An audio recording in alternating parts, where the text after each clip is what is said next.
श्री ओम नमः सिद्धेभ्य। एस सुरासुर मणु सिंध वंदिदं दोदघादिकं ममलं प्रणमामि वढ्ढमाणं तेत्तं दम्मस्य कातारं से पुण्यतीर्थयरे ससोव सिद्धे विशुद्ध सा भावे समणे अणाणदंसं चरित तव वीर्यायारे ते सौवे समगम पातेगमेव पातेगम वन्दामि अवट्टन्ते अरहन्ते मानुषे खेते किच्चारिहन्ताणं सिद्धाणं तैणमो गणहराणं अजावैवगाणं साहूलं चैव सौवेसिं तेसिं विशुद्धदंसं नाळपहाणासमं समासेज्य उपसंपयामि सम्मं जतोणिवाणसंपत्ति। प्रवचन सार परमागम चरणानि योग चूलिका महाधिकार गाथा 226 पृष्ठ 436। इह लोगणि रावेखो अपडिबद्धो परम मिलोयम ही जुत्ताहार विहारो रहित कसाओ हवे समणो। बहुत मार्मिक गाथा है ये। इस गाथा में अपडिबद्धो परम मिलोयम ही इस वाक्यांश पर अपनी चर्चा चल रही थी। कल अपनी लास्ट बात यहाँ तक आई थी कि वह परलोक को तो चाहता ही नहीं, इस लोक में भी वह विलंब नहीं चाहता मुक्ति में। इस लोक में भी किसी पद की आशा उसको नहीं, ये बात अपनी हुई थी। इसके आगे की चर्चा अपनी चलना है। एक बात विचार करिए, कुंद आचार्य देव ने भी कई जगह अन्य ग्रंथों में लिखा और अनेक ज्ञानियों ने लिखा कि मेरा लोक क्या, मेरा अनंत ज्ञान दर्शनात्मक अनंत प्रदेशात्मक जो स्वरूप है, निजात्मा है, ज्ञायक है, वह मेरा लोक है। और उसके अलावा सब जो कुछ भी है वो परलोक है। तो परलोक में क्या क्या आ गया नवीन जी भाई साहब? इस हिसाब से परलोक में परमत्व गुण स्थान में होने वाले 28 मूल गुण भी परलोक में आ गए। और बातें तो दूर, जो 28 मूल गुणों का पालन होता है ना, वो भी परलोक में आ गए। उस 28 मूल गुणों का पालन होगा, लेकिन उसके प्रति मेरी प्रतिबद्धता नहीं होगी। दो चीजों में बहुत बड़ा अंतर है। सचिन बाबू जरा ध्यान देना, क्या अंतर है? ट्रेन का मैं इंतजार करूंगा, लेकिन ट्रेन लेट आए, ऐसी मेरी प्रतिबद्धता कभी नहीं होगी। भाई कोई व्यक्ति स्टेशन पहुंचा, अब ट्रेन 10 मिनट लेट है, तो 10 मिनट इंतजार करेगा कि छोड़ के चला जाएगा? करेगा। लेकिन वह स्वप्न में भी नहीं चाहता कि उसकी ट्रेन 1 सेकंड भी लेट हो। वो प्रतिबद्ध काय पे था? समय पर पहुंचने के लिए प्रतिबद्ध था। उसने प्रतिबद्धता समय पर पहुंचने के लिए दिखाई, ट्रेन लेट आने के लिए प्रतिबद्ध नहीं था। यदि उसे पता होता कि ट्रेन लेट है तो वो भी थोड़ी देर से आता, तब वो लेट आने की प्रतिबद्धता कहलाती। समझ गया? उसकी प्रतिबद्धता तो समय पर आने के लिए थी, उसकी प्रतिबद्धता ट्रेन का इंतजार करने के लिए नहीं थी। ट्रेन का इंतजार करता है, ये जुदी बात है। क्यों? क्यों उसी ट्रेन में जाना है और किसी में जाना ही नहीं। तो वह ट्रेन यदि विलंब से आएगी तो उसका इंतजार करेगा, लेकिन वह जो इंतजार है वह उसकी प्रतिबद्धता नहीं है। उसकी प्रतिबद्धता, जो वो घर से भागा था, ताबड़तोड़ कैब लिया, ये किया वो किया, जो उसने ये प्रयास किया था वह समय पर ट्रेन के लिए किया था, लेट ट्रेन के लिए नहीं किया था, ट्रेन के इंतजार के लिए नहीं किया था। आप जो निकलते हो घर से वो काय के लिए निकलते हो? समय पर ट्रेन समय पर आए और हम समय पर पहुंचे। ख्याल में ना?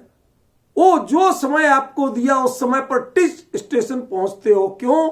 मैं 1 सेकंड भी लेट नहीं होना चाहता। मेरी प्रतिबद्धता मेरे समय के प्रति है।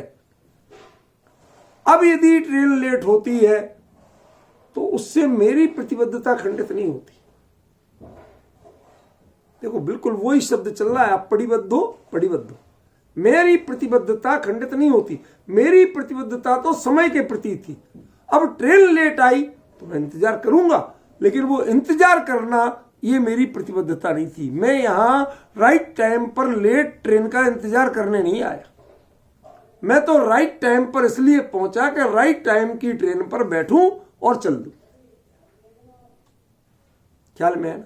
ऐसे ही कोई जीव परिहार विशुद्धि संयम को जब अंगीकार करता है, उसकी भावनाएं करता है, तो वह अपने स्वरूप में जब जब लीन होता है तब तब वह वापस न आने के लिए लीन होता है। आना पड़ता है तो उस समय 28 मूल गुण पलते हैं। वो जस्ट जैसे वेट कर रहे हैं ट्रेन का, उसका वो वेटिंग अवर्स है। हम तो प्लेटफॉर्म पे खड़े हैं, लेट ट्रेन हुई है, हम लेट नहीं हुए। समझ गए? अब वो प्लेटफॉर्म पे खड़े होने के लिए मैं नहीं गया था। वेटिंग रूम में बैठने के लिए मैं नहीं गया था। मैंने टिकट वेटिंग रूम में बैठने के लिए बुक नहीं कराई थी। सरकार बनवाती है ना अपर क्लास वेटिंग रूम। तो वेटिंग रूम के लिए क्या आप टिकट बुक कराते हो? सरकार सुविधा देती कि सरकार की गलतियों के लिए सुविधा देती है। वो ट्रेन टाइम पे नहीं चला पाती, इसके लिए सुविधा देती। समझ गए ना? वो हमारा लक्ष्य नहीं है। हमने उसमें कोई पैसा नहीं दिया अपर क्लास वेटिंग रूम का, ना मैंने मांगा। आप टाइम पे ट्रेन चलाओ, मैं टाइम पे पहुंचू, ट्रेन में बैठूं और जाऊं। क्या जरूरत है मुझे वेटिंग रूम की? ये वेटिंग रूम बनते किसके लिए हैं? कि दो में से कहीं ना कहीं जब पुरुषार्थ का अंतर पड़े तो वेटिंग रूम होते हैं। ये 28 मूल गुण मुनि धर्म में बनते काय के लिए है? कि जब स्वरूप में स्वस्थान से सातिशय प्रमत्त संयत की जो अंतर है, वो उस अंतर को पाटने के लिए 28 मूल गुण के वेटिंग रूम होते हैं। यदि वो सातिशय प्रमत्त संयत बन सके तो उसे 28 मूल गुण चाहिए ही नहीं। वह 28 मूल गुणों के लिए अप्रतिबद्ध है। उसके परलोक में 28 मूल गुण भी आ गए। क्यों? मेरा जो निज गायक है वह मेरा निज लोक है, तो इस परलोक में मैं आऊं क्यों? पद्म प्रमलधारी देव से पूछिए नियम सार में। वो इन सब के लिए ये मेरा स्वरूप ही नहीं, मेरा लोक ही नहीं, मानने को तैयार नहीं। समझ रहे ना? ये चीजें थोड़ी सी हमें विचार करना पड़ेंगी जिन आगम के संदर्भ में। आचार्य ने जब यहां परम्मी लोयम्मी अपरिबद्धो कहा तो उसका अर्थ अकेले अगले जन्म की बात नहीं है, वो अगले समय तक की बात है। अगले समय में यदि मुझे 28 मूल गुण में रहना पड़ता, स्वरूप से बाहर एक क्षण भी रहना पड़ता है, तो उसके लिए मैं अप्रतिबद्ध हूं। मैं निभाता हूं, छोड़ के नहीं भागता, निभाता हूं, ये अलग बात है। क्या? जैसे ट्रेन लेट है तो मैं प्लेटफॉर्म पे समय बिताता हूं, वेट करता हूं, ये अलग बात है। लेकिन मैंने वेट करने के लिए प्रयास नहीं किया, मेरी प्रतिबद्धता वेट करने के लिए नहीं है। ऐसे ही वास्तव में सच्चे भावलिंगी मुनिराज जो परलोक निरावेक्षु वाले व्यक्ति हैं, समझ में आया ना, उनकी प्रतिबद्धता सीधे अप्रमत्त गुण स्थान और उसमें भी सातिशय प्रमत्त गुण स्थान की है। उनकी प्रतिबद्धता इसकी नहीं है। ख्याल में आया ना? बहुत गजब का अंतर है। अब इतने उत्कृष्ट भूमिका वाले उनको कहते हैं जुत्ताहार विहारो। भाई जब आपको प्रमत्ति गुण स्थान नहीं सुहाता तो युक्त आहार विहार क्यों करेंगे? वो स्वरूप से बाहर रहना सुहाते ही नहीं है। सातिशय प्रमत्त संयतपना चाहते हैं, उसका प्रयास जो कर रहे हैं वो युक्त आहार विहार क्यों करेंगे? क्या आप कल्पना कर सकते हैं? यहां आचार्य ने जो बात कही है उसको लोग पचा नहीं पाएंगे। इसी प्रवचन सार में यह बात प्रकारांतर से कही गई है, आप पढ़ चुके हैं। ठाण से जिविहारा, याद आया कुछ? धम्मोपदेशो अरिहंताणम काले मायाचारो वेथीण, होते हैं उनके प्रति मेरा राग रंच मात्र भी नहीं। ये तीर्थंकर परमात्मा, केवली परमात्मा, अनंत प्रविष्टि, उनकी बात कही गई। लेकिन ये परिहार विशुद्धि संयम जो है ये प्रमत्तपने से ऊपर उठने की भूमिका है। इसमें और उसमें कायदे से बहुत बड़ा अंतर नहीं रह जाता। ये वीतरागी नहीं है, लेकिन अंतरंग से आहार और विहार के प्रति रहित कषाय। चलते हैं लेकिन चलने का भाव नहीं होता, सुनते हैं पर सुनने का भाव नहीं होता, आहार लेते हैं पर आहार लेने का भाव नहीं होता। समझ गया ना मैंने क्या बताया था? ये जुत्ताहार विहारों का विशेषण है रहत कसाओ। कषाय रहित होकर युक्त आहार विहार। अब इसमें भी बड़ा चमत्कार है। आचार्य ने युक्त शब्द पहले कह दिया। एक होता है युक्त और एक होता है उपयुक्त। शब्द सुने, दोनों में क्या अंतर है?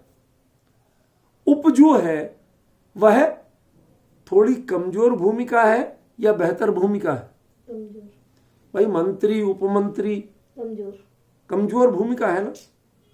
उपस्थित में भी बताया था, पास में स्थित, वह प्रॉपर उस लेवल पे नहीं कहा था ना। तो यहां पर क्या कह रहे? युक्त आहार, उपयुक्त आहार नहीं। हम क्या कहते? आपके लिए जैसा उपयुक्त आहार है वो हमने बना दिया। आचार्य ने कहा युक्त आहार विहार, उपयुक्त आहार विहार नहीं। जो आप आहार करते हो वो उपयुक्त है। और ज्ञानामृतम भोजनम ये युक्त आहार है। ये युक्त है, वो उपयुक्त है। हम कई चीजों को विचार ही नहीं करते। आचार्य ने विशेषण दिया तो क्यों दिया? ये नहीं, इसमें बड़ी कमी क्या है? मैं मतलब उसी दिन से मेरे दिमाग में क्लियर था ये विषय। जिस दिन पहली बार गाथा पढ़ी उसी दिन से बिल्कुल क्लियर था। मैंने अभी तक भाई चर्चा क्रम से ही तो करेंगे। इसका अनर्थ क्या होता है बताऊं? युक्त आहार, युक्त माने जुड़ा हुआ, वह आहार और विहार में जुड़ा हुआ। आप किसी को कहें कि वह इससे युक्त है, संयुक्त है, इसका अर्थ क्या लेते हैं आप? जुड़ा हुआ। जबकि इसका अर्थ दूसरा है। उपयुक्त और एक युक्त, जो मेरे स्वभाव में जुड़ा हुआ है, समाहित है, वो तो है युक्त आहार विहार। और जो स्वभाव से बाहर आके किया जाता है वो है उपयुक्त आहार विहार। नवीन जी भाई साहब, कभी तो हम सोचे कि आचार्य ने कोई विशेषण, कोई शब्द दिया तो दिया क्यों? जब जो जीव परलोक में आगामी प्रवृत्त भाव में भी अप्रतिबद्ध है, वह आहार विहार में जुड़ के क्यों रहेगा? आप युक्त का अर्थ जोड़ना करते हो। मैंने क्या बताया, ये उपयुक्त का सीनियर युक्त है। उपयुक्त मीन्स जूनियर।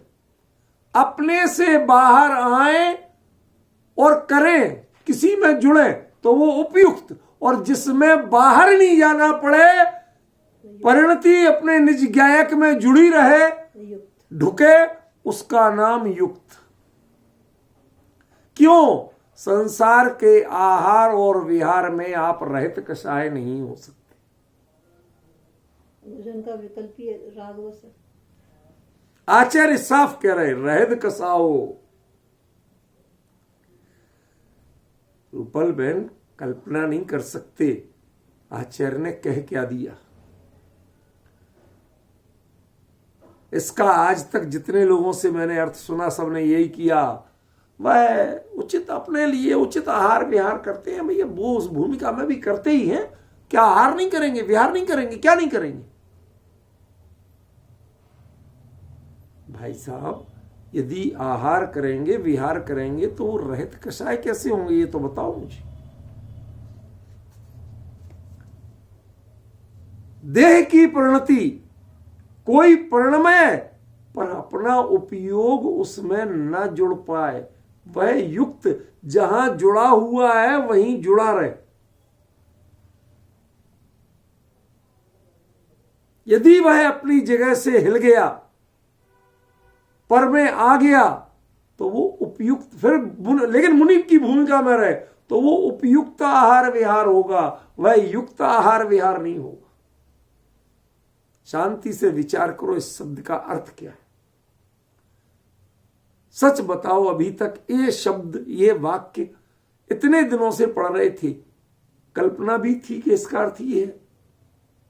मुनि धर्म के उपयोग अनुकूल आहार विहार करता हुआ, सब यही अर्थ करते हैं कि नहीं करते? अभी क्षमा करना, ये क्लिप किसी को भेजने के पहले किसी विद्वान, अच्छे विद्वान, सुलझे हुए सज्जन से पूछ लेना कि युक्त आहार विहार रहद कसाओ हवे समणो, इसमें युक्त आहार विहार का अर्थ क्या है। 99% उत्तर एक ही आएगा कि मुनि धर्म के अनुकूल शुद्ध, जिसे हम कह सकते हैं कि अनुद्दिष्ट, ठीक है ना, राज के वो राजसी भोग नहीं हो, सात्विक हो, ऐसा आहार लेता हुआ और ईर्ष्या समिति पूर्वक विहार करता हुआ। आप पूछ के देख लीजिए, समझ में। इसका मतलब है कुंद कुंद प्रवचन सार में जो बात कह रहे हैं उसके लेवल से अभी हम कितने दूर खड़े हैं। आचार्य का अभिप्राय क्या है, उनका लेवल क्या है, यहां किस बात की चर्चा कर रहे हैं, और हम उसको कहां से कह देते हैं, अनुद्दिष्ट आहार ग्रहण करते हैं मुनिराज। अंतराय अघटाल, सारे जितने प्रकार के अंतराय हैं सभी को टालते हुए सावधानी पूर्वक गोचरी वृत्ति से आहार करते हैं। क्यों करते हैं? क्या युक्त आहार का यही अर्थ है? भाई साहब, हमने कई भी जो कोई, टोडरमल जी ने एक बड़ा सुंदर दृष्टांत दिया। आपको थोड़ी सी लौकिक बात बताता हूं। टोडरमल जी का जमाना वो था कि जैसे आज आपके जीन्स फैशन में होती हैं या कोई और नए चीजें फैशन में होती हैं, उनके जमाने में पजामा ये फैशन की चीज थी, बहुत बड़ी। लिखा है उन्होंने, केते जन जामा पहनकर अपने आप को बड़ा माने हैं। धोती चलन में थी, धोती आम लोगों का परिधान थी, ठीक है ना। कोई ना पजामा पहन लिया, तो आजकल तो लोग नाइट ड्रेस में पजामा पहनते, दिखाना नहीं चाहते दूसरों, ढीला।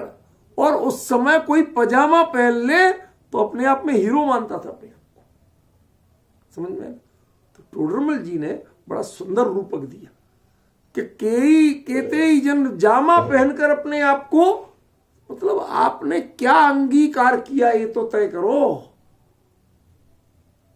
आज के हिसाब से आप उनके शब्द का अर्थ नहीं समझते। आज आपके जमाने में पजामा गरीबों की पहचान है, सादगी वाले लोगों की पहचान है, फैशन प्रस्तों की पहचान नहीं। और उनके जमाने में वो फैशन था, टॉप फैशन था, रेयर लोग पहनते थे, बड़ी शान और ठसक के साथ पहनते थे। हाँ, पजामा पहनेंगे तो अकड़ के निकलेंगे। आज किसी पार्टी में पजामा पहन के पहुंच जाओ तो आप मजाक उड़ जाता है, आदमी होगा पजामा, मतलब पजामा आज बेइज्जती का प्रतीक बन गया है। और उनके जमाने में बहुत बड़ी शान थी, बहुत बड़ी शान थी। समझ में आया?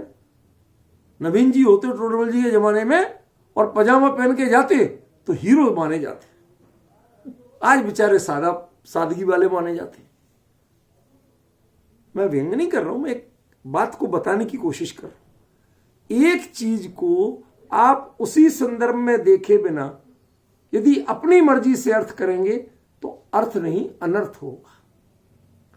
जैसे पजामा, यदि टोडरमल जी उसके बारे में लिख रहे हैं तो वह उस समय का टॉप फैशन है, सादगी नहीं है। और आज के जमाने में निहायत सादगी है, वह फैशन नहीं। समझ गए? तो आपको जिस व्यक्ति ने लिखा अर्थ उसके अनुसार करना पड़ेगा या आपके यहां क्या चलता है उसके अनुसार अर्थ करना पड़ेगा। आज विडंबना ये होगी कि हम मुनि धर्म को आज के संदर्भ में क्या क्या जो काम हो रहे हैं उनको देख के हम अर्थ करने लगे, इसलिए मुनि धर्म समझ में नहीं आता। जिन ज्ञानी आचार्यों ने कुंद आदि ने जो देख के मुनि धर्म का स्वरूप लिखा, चरणान योग की चूलिका जो समझ के लिखी, अनुभव करके लिखी, हमने उस चीज को समझने की उस ऊंचाई तक हम पहुंचे नहीं पाए। हमें युक्त माने जुड़ा हुआ लगता है, जबकि वो उपयुक्त का सीनियर युक्त है, उपमंत्री का सीनियर मंत्री होता है, उपराष्ट्रपति का सीनियर राष्ट्रपति होता है, ऐसे ही उपयुक्त का सीनियर युक्त होता है। और जो युक्त हो, आहार विहार में युक्त है, वह गारंटी से रहित कषाय होता है। उपयुक्त आहार विहार वाला सहित कषाय होता है और युक्त आहार विहार वाला रहित कषाय होता है। दोनों में अंतर ख्याल में आ रहा? अब आप कहें कि आचार्य ने तो साफ लिखा है, आपको समझ में नहीं आता। आप जामा का अर्थ, पजामा का अर्थ सादगी लेते हैं। जिन्होंने लिखा है उनके टाइम पे पूछो, वो सुपरहिट फैशन था। समझ गया? ऐसे ही इस युक्त का अर्थ आप अपने संदर्भों से ले रहे हैं। क्या साहब मुनि धर्म में जैसा चलता है वैसा आहार कर रहे होंगे, अनुद्दिष्ट आहार लेते होंगे। भैया उद्दिष्ट मत लेना, राजसी पिंड मत लेना। समझ में? क्या बोल रहे हैं आप? क्या अर्थ कर रहे हो? ये इसका अर्थ है ही नहीं। ईर्ष्या समिति पूर्वक विहार करना, ये इसका अर्थ है ही नहीं। मैं बहुत विनम्रता पूर्वक कह रहा हूं, लेकिन गारंटी दे रहा हूं, आप लोग जिस चाय से इसका अर्थ पूछ लो, जो चर्चा आप कर रहे हैं, जो अर्थ आप कर रहे हैं, ये अर्थ कोई बताने वाला नहीं। परमात्मा होगा, समझ में आएगा? ये युक्त आहार की बात है, ये उपयुक्त आहार की बात नहीं। जो प्रमत्त दशा में होता है वो उपयुक्त आहार विहार होता है, वो सहित कषाय होता है। और जो अप्रमत्त गुण स्थान, अप्रमत्त भूमिका में जो तन्मय हो रहे हैं, बारंबार वहां की ओर भाग रहे हैं, चल रहे हैं, निरंतर गतिशील है, उनका यदि युक्त आहार विहार होगा भी तो वह विचरण भी करेंगे। तो कहां विचरण करेंगे ये तो बताओ। वह यदि स्वरूप से बाहर कदाचित विचरण भी करेंगे तो कहां विचरण करेंगे सचिन बाबू? उस ज्ञायक की चर्चा के अलावा और कहीं विचरण कर सकता है उनका उपयोग? कर जाए तो वो विहार फिर प्रमत्त दशा का हो गया, वह उपयुक्त हो गया, वह युक्त नहीं रहा। यदि अपने ज्ञानामृतम भोजनम, इस आंतरिक ज्ञान ज्ञायक स्वभाव का जो आनंद है, उसका आहार जिसने नहीं किया, उसका आनंद जिसने नहीं लिया, ध्यान रखना, दुनिया में आहार को आहार क्यों कहते हैं? आज एक आपको रोचक बात बता रहा हूं, शब्द भी सीखने लायक। नवीन जी भाई साहब, आहार किसे कहते हैं? भोजन को आहार नहीं कहते। भोजन तो भोजन है, भुज धातु ये भोग के अर्थ में आती है, इसीलिए मुनिराज का आहार कहा जाता है, भोजन नहीं कहा जाता। गृहस्थों का भोजन कहा जाता है, आहार नहीं कहा जाता। मतलब प्रयोजन की पूर्ति तो हो, लेकिन गृद्धता, आसक्ति, उसमें तन्मयता इत्यादि के भाव दूर दूर तक नहीं हो, तब तो है आहार। और यदि जिसमें भोग का भाव हो, मजा लेके खाया जाए, तन की पुष्टि के लिए हिसाब किताब बनाया जाए, तो तय मानना, मौसम के हिसाब से, तिथि पर्व के हिसाब से बनाया जाए, समझ गया ना, तय मानना वह भोजन है, आहार नहीं। मुनि धर्म में सिर्फ आहार होता है, लेकिन यहां जिस आहार की बात है उस आहार में पराश्रितता नहीं होती। बाकी मुनिराज यदि ये उपयुक्त आहार लेने जाएंगे तो गारंटी से पराश्रितता है। आप बताइए, महावीर को मुनि अवस्था में जब चंदन वाला का वो प्रसंग था, आकड़ी ऐसी ले ली तो कितने दिन तक आहार नहीं मिला था? 6 महीने नहीं मिला। रोज घूमते उसी एरिया में घूम रहे, नहीं मिला, नहीं बनी योग्यता। 6 महीने बाद बनी तो ले ली। मैं पूछना चाहता हूं कि ये जो है ये आहार युक्त आहार था या उपयुक्त आहार था? उपयुक्त। वो उपयुक्त आहार था, वह युक्त आहार नहीं था। युक्त आहार तो वो था कि जब श्रेणी मार के अपने स्वरूप में लीन हुए, ऋजुकूला नदी के तट पर शाल वृक्ष के नीचे मुनिराज वर्धमान विराजे, और उस समय जब उन्होंने पहली बार युक्त आहार विहारी होकर के, कषाय रहित होकर के अपने स्वरूप की आरूढ़ता की, साथ ही साथ प्रमुख स्थान प्राप्त किया, उसमें बढ़ते जा रहे, बढ़ते जा रहे, बढ़ते जा रहे, ये विहार तो हुआ, लेकिन कदम एक नहीं चले, ऐसा विहार हुआ कषाय रहित, जिसमें परिणामों की पुष्टि होती जा रही, होती जा रही। ऐसा आहार तो हुआ, लेकिन जुबान पर स्वाद आया हो ऐसा आहार नहीं। आनंद की वृद्धि निरंतर बढ़ती जा रही, ऐसा आहार तो हुआ, लेकिन इंद्रियों के लिए तृप्ति मिली हो ऐसा आहार नहीं। इसको कहते हैं युक्त आहार। मतलब इस गाथा का अर्थ करने जाओ तो मैं कोई अपनी रत्ती भर भी अपने अहंकार की पुष्टि नहीं करना चाहता, पर मैंने ये देखा कि जितने लोगों से मैंने सुना, जहां जहां पढ़ा, जैन सिद्धांत कोश आदि में जहां जो अर्थ किया, सब जगह यही युक्त आहार माने जो मुनि धर्म के लिए अनुकूल होता है वो आहार लेना आप, जबकि ये अर्थ ही नहीं। ये चर्चा ही नहीं कर रहे आचार्य देव। आजकल हमारे विपिन जी लापता है, क्या चक्कर है? कई दिनों से दिखे नहीं। अस्वस्थ तो नहीं? हाँ, उनका स्वास्थ्य जरा नरम चलता है, इसलिए चिंता हो रही है। आज मुझे, आज दिन में चर्चा भी कर रहे थे हम लोग कि भाई विपिन जी नहीं दिख रहे कुछ दिनों से। वो बेचारे बहुत मर्यादित रहते हैं हमारे अमित जी जैसे। हाँ, दिख गए भाई साहब, थोड़े बहुत तो सामने बने रहा करो, ऐसे मत किया करो, हैं? हमें चिंता हो जाती है। सुनो सुनो, कोई बात नहीं, बस इतना दिख गया, हमें तसल्ली हो गई। सुनो क्या कह रहे, युक्ताहार विहार। आज तक हमने विचार नहीं किया कि युक्त माने आचार्य उपयुक्त का सीनियर युक्त कह रहे हैं। युक्त माने जुड़ा हुआ, जो भोजन के कार्य में जुड़ा है, जो विहार के कार्य में जुड़ा है। अरे भगवान, जो भोजन और विहार के कार्य में जुड़ा होगा वो कसाय रहित होगा कैसे? कैसे करोगे उसे कसाय रहित? ये भोजन का अभाव, आहार कह लो भैया, उसका अभाव, विहार का अभाव, ये अकषाय भाव नहीं है। अकषाय भाव तो ज्ञायक में बसता है, पर में ये बसता ही नहीं है। ये पर में मिलता नहीं है।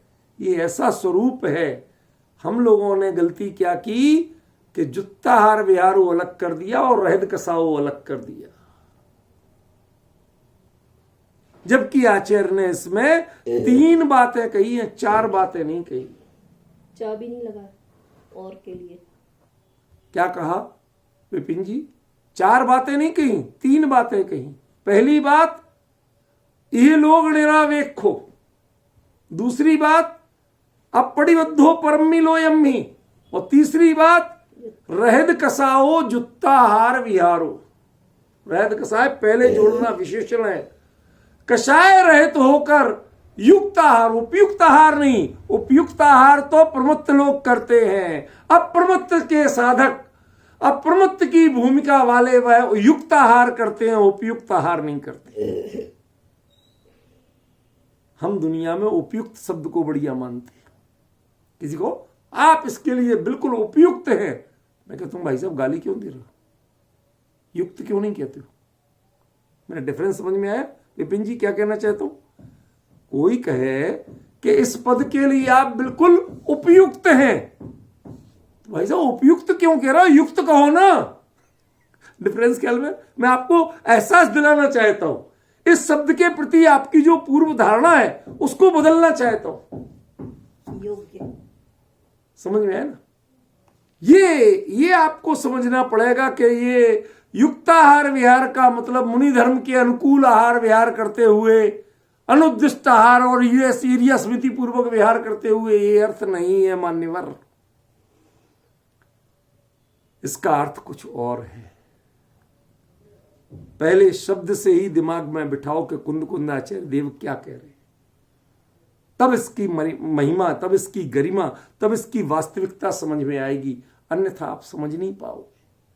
हम लोगों ने प्रवचन सार की चरणान योग चूलिका के बारे में मुनि धर्म की व्याख्या आचार्य देव वहां समो शरण में जिनको देख के आए 5 प्रकार के चारित्र, उनको देख के व्याख्या कर रहे हैं, और हमने अपनी पोथियां देख के इसका अर्थ कर दिया। गड़बड़ी यहां हो गई सारी। क्यों? क्योंकि आपके यहां जिन लोगों ने लिखा था उन्होंने वो देख के नहीं लिखा था, उन्होंने तो यहीं के लोगों को देख के लिखा था, यहां की परिस्थितियां देख के लिखा था। आगम के अनुसार। समझ गए? अब उन्होंने जो लिख दिया, आगम के अनुसार भी क्या कहें, बुरा मत मानना। हमारे जो आगम हैं मूल, उनमें मुनिचर्या या श्रावकचर्या का कोई वर्णन नहीं। 2 ही आगम है ना, कसाय पहोड़ और छखंडागम, दोनों में ये विषय है ही नहीं। तो जिन्होंने लिखा उन्होंने यहीं की परिस्थितियों और अपने लोगों को देख के लिख दिया यथाशक्ति। बताइए आपके पास क्या आधार है कि आगम के अनुसार भी लिखा है? हम जनरल वे में आगम के अनुसार कहते भैया आगम, युक्ति, प्रमाण, सब ठीक है, लेकिन जब आप प्रॉपर संदर्भ लेना चाहते हैं तो आपको सोचना पड़ेगा कि क्या है ये। समझिए, बहुत गंभीरता से लेने का विषय है ये। जुत्ताहार विहारो रहद कसाओ हवे समणो। आप कल्पना करिए, थोड़ी देर के लिए मेरे साथ चलने की कोशिश कीजिए। कुंद कुंदाचार्य देव समो शरण में विराजमान, वहां 7 दिन रहे। हमें किसी ने बताया कि कोई कहता था कि वहां पर वो फलाहार या दूध का आहार ऐसा ले लेते थे। भाई साहब क्षमा करें मेरे शब्द को, क्योंकि किसने कहा ये नाम बीच में मत लाइए, लेकिन एक छोटा सा विचार करिए कि जहां भगवान साक्षात विराजमान हो, उस समो शरण के 12 सभाओं में क्या आहार की क्रिया हो सकती है? नहीं। संभव है नवीन जी भाई साहब? संभव है? नहीं है। क्यों? क्या वहां पर भी जिसको आहार आदि के विकल्प होते हैं तो वो कल्प वृक्ष आदि की व्यवस्था इंद्र नीचे करता है, कुबेर नीचे करता है, मंदिर के बाहर जैसे उस लेवल पे नहीं होता है। समझे कि नहीं क्या कहना चाहता हूं? तो उन्होंने जब कुछ लेना ही नहीं था, कुछ लेना ही नहीं था, तो उन्होंने दूध या फल कैसे लिए होंगे? किसने चौका लगाया होगा? उन 12 सभाओं में कोई चौका नहीं लगा था, कोई पड़गाता नहीं है, किसी के पास भोजन सामग्री नहीं होती है। रुपल बहन समझ में आ रहा है मैं क्या कह रहा हूं, किस पॉइंट पे कह रहा हूं? जिन्होंने कह दिया उन्होंने क्यों कह दिया, आई डोंट नो। कुंद कुंद समो शरण के बाहर क्यों जाते? आप सोचो, अपने इतना बहुमूल्य समय इस उम्र में कैसे रिद्धि का प्रयोग करके किस तरह से तो गए थे, वो भगवान का सानिध्य कैसे छोड़ते और भगवान के सानिध्य में रहते हुए आहार कैसे करते? नहीं कर सकते थे ना। कुंद कुंद जब तक भरत क्षेत्र में थे तब तक उपयुक्त आहार विहारी थे। जब वहां गए, वहां देख के आए तो उन्हें पहचान हुई कि युक्त आहार विहार क्या होता है। यहाँ भरत क्षेत्र में तो उपयुक्त आहार विहार चलता था, युक्त आहार विहार तो वहां जाके देखा। 7 दिन में एक व्यक्ति उनको आहार के लिए जाते नहीं दिखा, एक व्यक्ति विहार करके कहीं जाते नहीं दिखा। सारे मुनिराज जो बैठे, कुंद कुंद भी बैठे, यदि कोई जा भी रहे होंगे तो उनकी ओर कुंद कुंद की दृष्टि थी कहां? क्यों? वो अपने से उत्कृष्ट को देखने आए थे या अपने से कमजोर को देखने आए थे?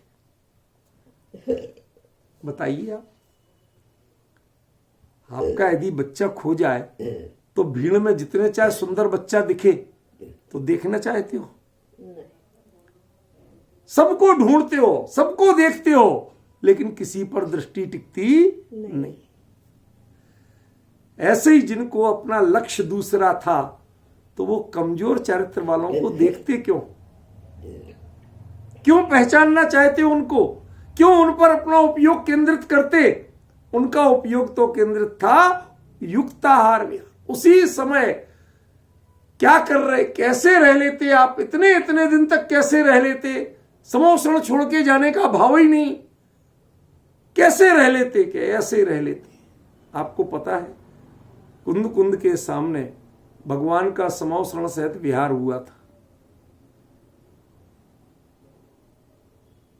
ये विषय आपके बीच में अभी तक नहीं लिया मैंने, आज ले रहा हूं। कुंद कुंद ने खुद लिखा, ठाण सेज विहारा धम्मोपदेशो। ये क्रियाएं, धर्मोपदेश तो उन्होंने सुना था, पर बैठे बैठे भगवान उठ के खड़े हुए, फिर विहार किया, विहार करके फिर खड़े रह गए, फिर बैठ गए।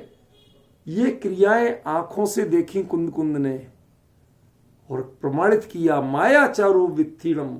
ये अरिहंत अवस्था में ये क्रियाएं होती हैं, पर उसमें भगवान का उपयोग जुड़ता नहीं। समझ में आया ना? ये तो इसका मतलब जब समोषण से सिमंदर परमात्मा का विहार हो रहा था तो कुंद कुंदन का यदि विहार भी हुआ होगा तो वो उसी स्थिति में हुआ, उनको छोड़ के नहीं हुआ। वो उनके सहगामी थे, वो उस समय कहीं जाने के लिए विहार नहीं कर रहे थे, वो तो भगवान का अनुगमन कर रहे थे, साथ चल रहे थे। समझ में आया? ये स्थितियां कभी कभी आप जीवंत रूप में जुड़ने की कोशिश किया करो ज्ञानियों से, कल्पना में जुड़ो, लेकिन एक बार ज्ञानी कैसे रहते हैं, ज्ञानी कैसे करते हैं, अपने आप को माइंड मेकअप करो। समझे?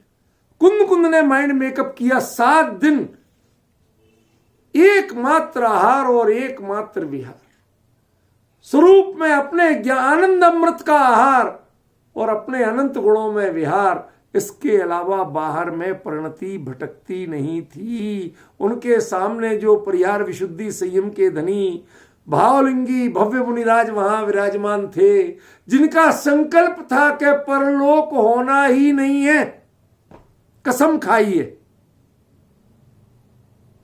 अपुनर्भव, पुनर्भव नहीं होगा, दूसरा भाव नहीं होगा, ये संकल्प जिनका है, इसके लिए जो कमर कसे हुए हैं, उनको मुनिराज कुंद कुंद देखने गए थे कि भगवान मैं इस जीवन में बहुत चाहता हूं लेकिन वो नहीं कर पा रहा हूं, तो यहां कौन कर लेते हैं और कैसे कर लेते हैं, यही देखने गए थे। तो उन्होंने देखा कि हमारे भरत क्षेत्र में तो उपयुक्त आहार विहार होता था, लेकिन वहां विदेश क्षेत्र में जो मैंने देखा तो युक्त आहार विहार हो रहा था। कैसे हो रहा था कि रहित कसाओ, हमारे यहाँ कषाय रहित होके आहार नहीं होता और वहां कषाय रहित होके आहार। अब जरा थोड़ा थोड़ा विपिन जी आनंद लेना सीखिए, श्रोता मत बनिए। ये ऐसे विषय चल रहे हैं, आपके सामने चौथा काल चल रहा है, भगवान का समोषण चल रहा है, भगवान का विहार हो रहा है, कुंद कुंद साथ चल रहे हैं, और उसमें वो साथ के मुनिराजों में क्या देख रहे हैं, क्या सीख रहे हैं, जो लाके उन्होंने यहां लिखा है। थोड़ा सा उस कदम ताल तो करना सीखिए। समझ में आया क्या? छोटे बच्चे होते ना, ठीक है वो बड़े नहीं बने, लेकिन बड़ों की नकल उतारना तो सीखते हैं, कुछ ना कुछ कॉपी तो करते हैं कि नहीं करते हैं। हम बच्चे सही, लेकिन बड़ों के भावों में पहचानना तो सीखो। रूपल बहन गलत कह रहा हूं मैं? यदि हम पहचानेंगे तक नहीं, ध्यान रखना पंचम काल का आहार उपयुक्त आहार विहार होता है, और चौथे काल में परिहार विशुद्धि संयम जैसे संयमों के धनी सूक्ष्म सांप्राय की ओर बढ़ने वाले, उनका आहार विहार युक्त आहार विहार होता है। और उसका प्रमाण क्या होता है कि यहां वह कषाय रहित नहीं होता है, प्रमत्त भूमिका में होता है, और वहां वह कषाय रहित अप्रमत्त भूमिका में होता है। नहीं तो इसके साथ रहित कषाय विशेषण नहीं लगेगा, फेल हो जाएगा ये विशेषण। यदि आप आहार विहार का अर्थ अनुद्दिष्ट आहार लेंगे और ईर्ष्या समिति पूर्वक विहार लेंगे, तो ये विशेषण झूठा पड़ जाएगा। रहित कसाओ, फिर रहित कसाय वाला कोई और होगा। समझ गए ना? कोई और होगा, वो नहीं होगा। कभी कभी मैं कभी सुनता हूं तो बड़ा विचित्र लगता है कि लोग ऐसा कैसे कह सकते हैं। एक चुटकुला चलता है इंडिया में, मैं सिख बंधुओं को क्षमा चाहता हूं, उनको ऐसा ना सोचता हूं, ना उनको लिए ऐसा कह रहा हूं, प्रचलित है इसलिए बता रहा हूं, ठीक है ना, इसलिए उनका नाम आ रहा है। बाकी मेरा किसी के भी प्रति ऐसा तिरस्कार या मजाक का भाव नहीं। उसमें कहती कि एक सिख को ये कह के भेजा गया कि ब्रिटेन वालों ने आधी दुनिया पर राज किया, बड़े चतुर थे, तो वहां जाके रिसर्च करो कि सरदारों को ऐसा क्यों कहा जाता है। ठीक है ना, कहीं 12 बजना, कहीं कुछ करना, क्यों कहा जाता है। तो वो बेचारा गया रिसर्च करने। कहाँ गया? ब्रिटेन, लंदन पहुंचा, और लंदन पहुंच के वो बड़े इत्मीनान से वहां लाइब्रेरियों में, कैम्ब्रिज और फड़ा सब यूनिवर्सिटी की लाइब्रेरी में ढूंढ रहा, तो बहुत पोथियां पलटता, वो परेशान। तो एक दिन क्या हुआ कि एक कोई रॉबर्ट नाम का अंग्रेज था, वो ब्रिटिश काल में इंडिया में रहा था, तो वो जानता था हिंदी वगैरह सब। तो उसने, वो जानता था सरदार जी भी कैसे होते हैं, तो वो उसके पास आके बैठा, और भाई बादशाह हो, बताओ की गल है, क्या खोज रहे हो? नहीं, कुछ नहीं।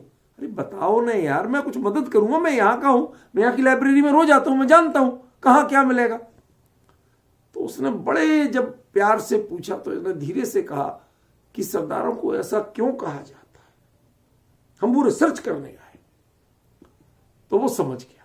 उसने कहा कि एक बात बताओ, मेरे घर में 4 व्यक्ति हैं, ध्यान से सुनो जरा, मेरे घर में 4 व्यक्ति हैं, एक मेरी बीबी, 2 मेरे बच्चे, तो चौथा कौन है?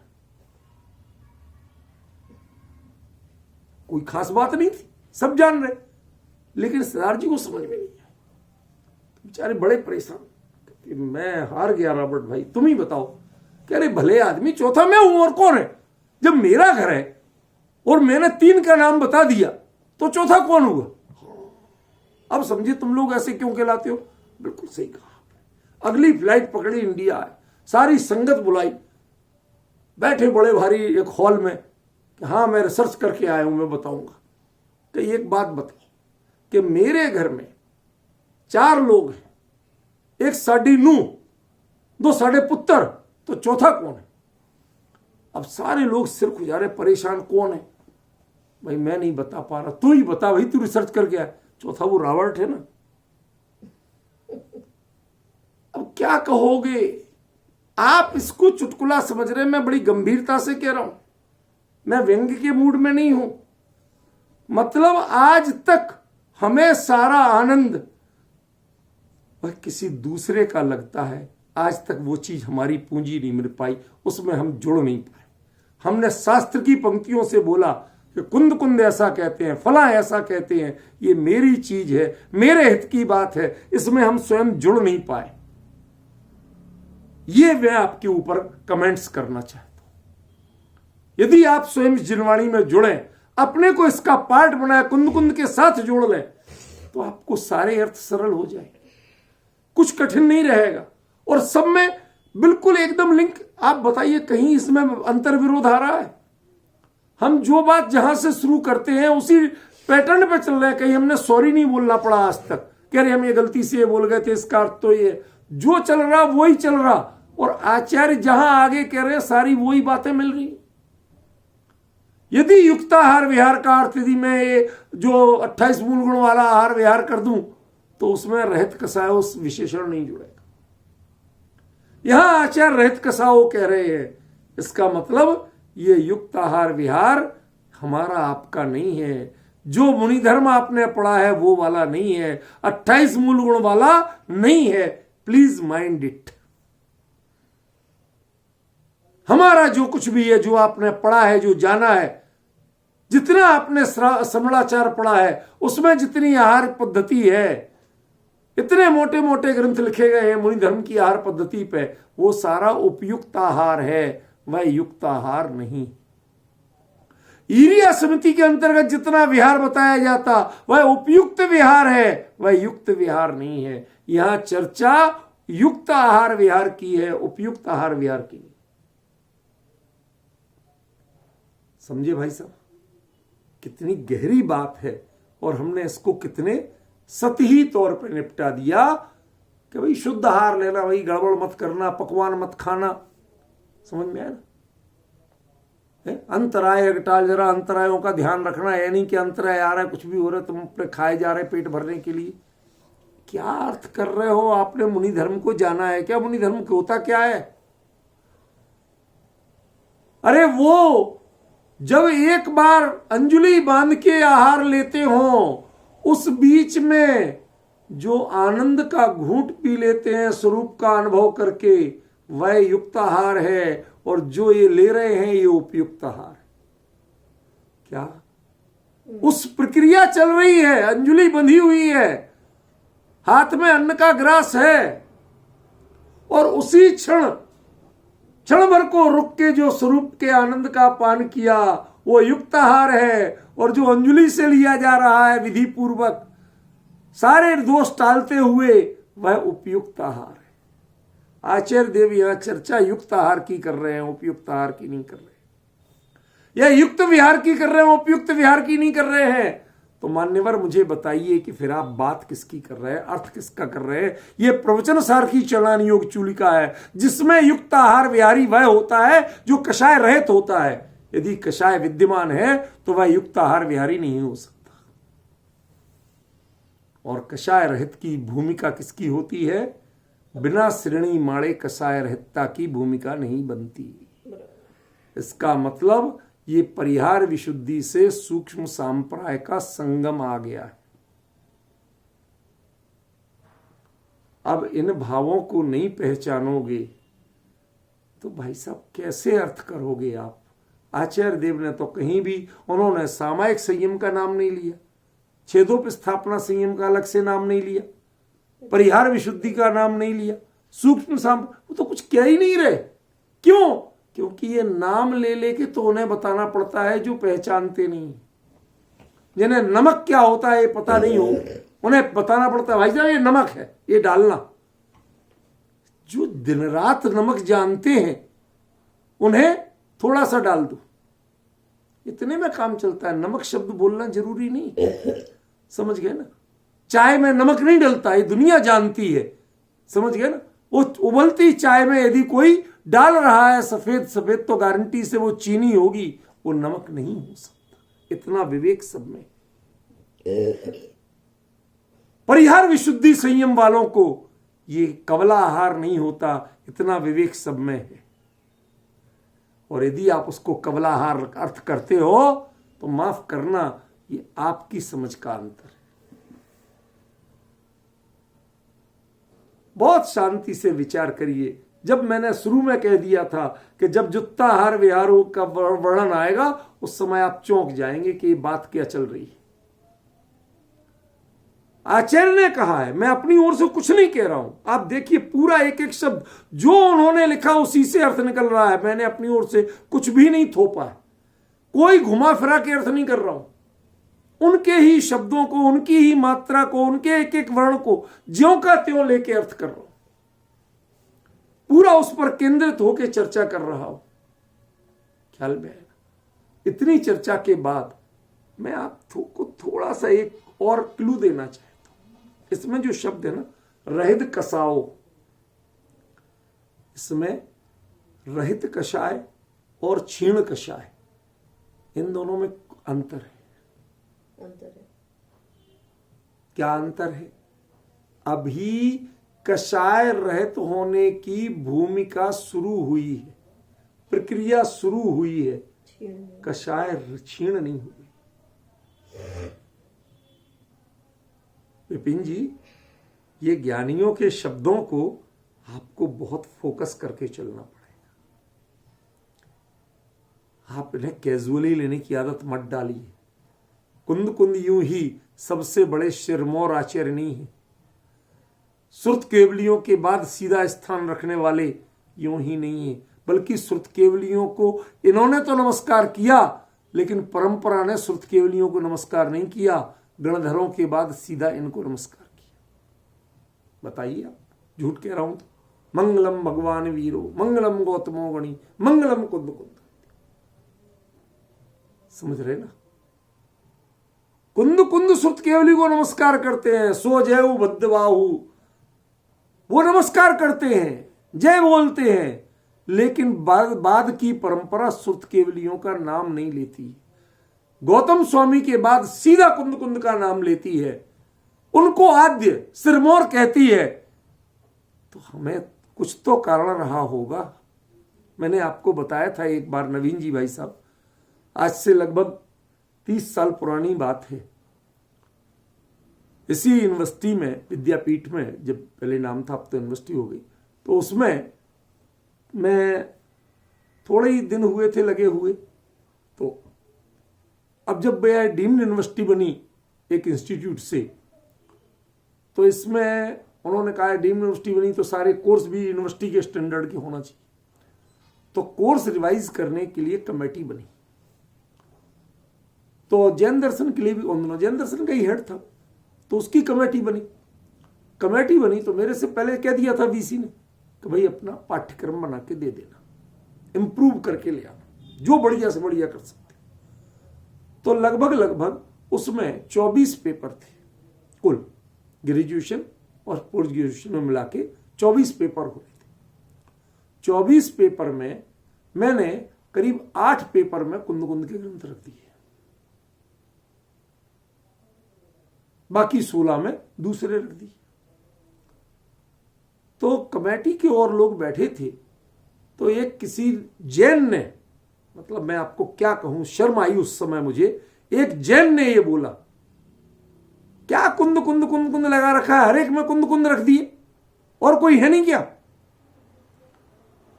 तो जो मेरे रिसर्च गाइड रहे थे प्रोफेसर रामचंद्र द्विवेदी, ब्राह्मण थे, लेकिन भारतीय दर्शन के बड़े मर्मज्ञ मनीषी थे। भारतीय दर्शन के राजस्थान यूनिवर्सिटी में जैन दर्शन के लिए जैन चेयर के हेड थे, समझ गए ना? तो उन्होंने उस समय, नवीन जी पता क्या बोला? नवीन जी भाई साहब, उन्होंने बोला उस समय कि भाई यदि मेरा बस चले तो मैं 24 के 24 पेपर में आचार्य कुंद कुंद रख दूं, कुंद कुंद को माइनस कर दोगे तो जैन धर्म में बचेगा क्या? एक ब्राह्मण विद्वान ने ये शब्द बोले, कुंद कुंद को माइनस कर दो तो जैन धर्म में बचेगा क्या? कुछ नहीं बचेगा। उस दिन हमें समझ में आया कि मंगलम कुंद कुंदाद्यों का अर्थ क्या है। हम जैन नहीं समझ पाए, लेकिन एक ब्राह्मण ने समझा था। वो कुंद कुंद जब कोई बात कहते हैं और हम उनके लेवल से बात नहीं लेके चलताउर लेवल पे लेते हैं तो बड़ा दुख होता है, पीड़ा होती है, अच्छा नहीं लगता ऐसा। आचार्य यदि जुत्ताहार विहारों में युक्त शब्द का प्रयोग कर रहे हैं, उस युक्त का अर्थ हम अपना काम चलाऊ लेते हैं, तो ये गलत है।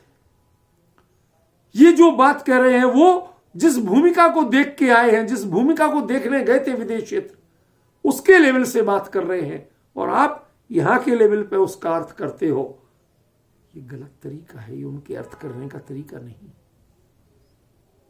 समझ में आया ना? इतनी गंभीरता आप में होना चाहिए, इतनी मर्यादा आप में होना चाहिए। आज आपके जैन दर्शन के बारे में नॉन जैन्स इतना जानते हैं कि कुंद कुंद से बड़ा कोई आचार्य नहीं है, इनके बड़ा कोई विद्वान नहीं है, इनसे बड़ा कोई लेखक नहीं, इनसे बड़ा जैन दर्शन की आत्मा को पहचानने वाला कोई नहीं है। ऐसे सब लोग कहते, नॉन जैन्स कहते हैं जिन्होंने पढ़ा जैन दर्शन, वो अनुयायी नहीं है लेकिन पढ़ के भी इतना जानते हैं।